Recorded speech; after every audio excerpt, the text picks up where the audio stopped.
আসসালামু আলাইকুম। সবাই কেমন আছেন? আশা করি ভালো আছেন। আমার ছোট ভাইয়ের সুন্নতি।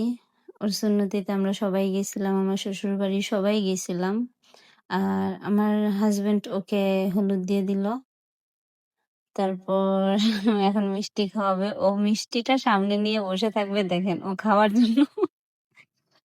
জন্য হয়েছিল। যাই হোক আমি বললাম যে, "ওকে খাইয়ে দাও।" তারপর আমার সাথে কথা বললো। আমার হাসব্যান্ড আমার সাথে কথা বলতেছিল। ওর বিষয় নিয়ে যে কিভাবে কি করতে হয়। তো আমি বলে দিতেছিলাম যে, "তুমি এটা খাও, এটার পর ওইটা খাও।" তো ও দুষ্টামি করতেছে। আর ও তো মাশাআল্লাহ, আমার ছোট ভাই তো মাশাআল্লাহ। ও পারলে সবই খাইয়া উঠে তখন। তো আমি তখন ওকে ধান দুবলা যেটা বলে গ্রামে, তো গ্রামের অনুষ্ঠান তো যার কারণে সবকিছুই ওইখানে ছিল। ধান ছিল, দুবলা ছিল, তারপরে কাঁচা হলুদ আর কি যেন ইত্যাদি অনেক কিছু।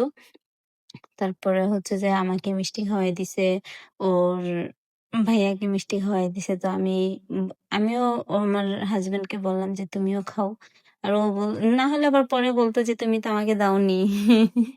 যাই হোক, তারপরে হচ্ছে যে অনুষ্ঠানটা ছিল, তো অনুষ্ঠানটার ভিতরে অনেক মানুষ হইছিল। আর যে ভিডিও করতেছিল আমার এক দেবর সম্পর্কে, ও বলতেছে, "ভাবি, ভাই নামো তোমরা, অন্য কাউকে সুযোগ দাও।" তো আমরা বললাম, "আচ্ছা ঠিক আছে।" তো এখন গেল আমার ছোট ভাই আর হচ্ছে সরি ছোট বোন আর হচ্ছে ছোট বোনের জামাই। তো ওরা ২ জন হলুদ দিতেছে আর হচ্ছে যে খাওয়াচ্ছে। তো আমার ছোট বোন জামাইটা আমার ছোট ভাই পারলে ও সবই খেয়ে ফেলে এখানকার সব। তো বলতেছে, "দাঁড়াও মুখের খাবার শেষ করি পরে দাও।" আমার ছোট বোন বলতেছে যে, "তুই কত খাবি, কত খাবি?" ও আরো এখনো পর্যন্ত আমার ছোট বোন যে ওর যে বিয়ে হইছে তারপর এখনো আমার ছোট ভাইয়ের সাথে একসাথে হলে খুব দুষ্টামি, মারামারি, এটা সেটা ঝগড়াঝাটি সব করে। তো আমার ছোট বোন জামাই এখন ওকে বকশিশ দেবে। এখন কত টাকা বকশিশ দিবে সেটা দেখার পালা। তো দেখায়নি যদিও ওইখানে কয় টাকা ছিল।